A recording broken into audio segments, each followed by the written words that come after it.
Chers amis auditeurs, bonjour.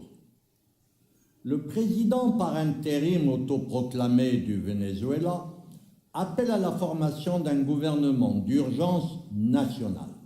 Il aura en toute priorité, au dire du président, à convoquer des élections libres et de définir un plan de sauvegarde du pays.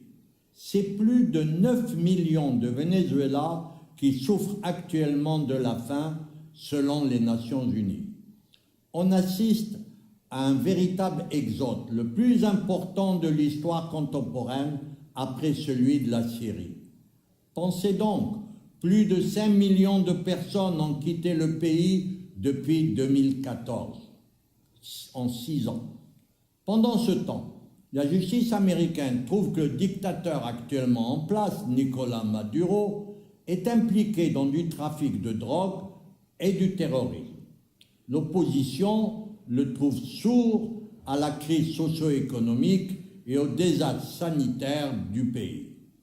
Il refuserait les dons internationaux de nourriture et de médicaments, condamnant ainsi nombre de Vénézuéliens à mourir.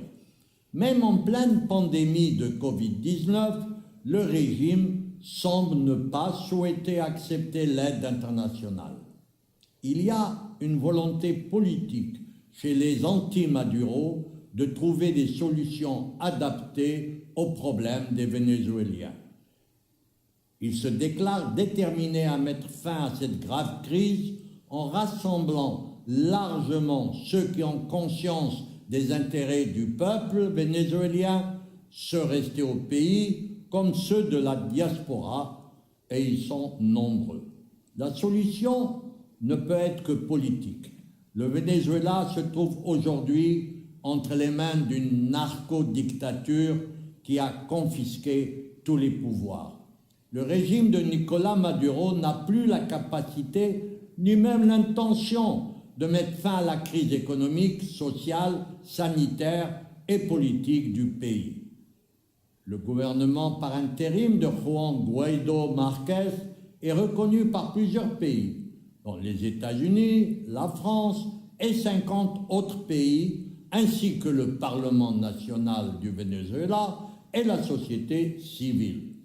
La mise en place d'un gouvernement national d'urgence pourrait-il dénouer la crise sans demander une intervention militaire d'un pays ami? En principe, c'est l'ONU qui devrait sortir ce pays de l'ornière où il est tombé.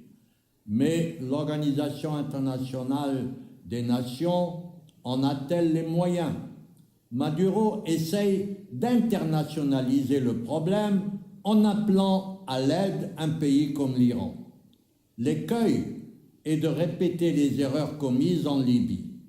Retrouver la confiance des Vénézuéliens dans les institutions passe par le départ de Nicolás Maduro, par faire participer tous les secteurs politiques et sociaux du pays dans un gouvernement national d'urgence pour sauver ce qui reste à sauver. La question, c'est que vu l'état du pays, le Venezuela était-il encore sauvable? À demain, si vous le voulez bien.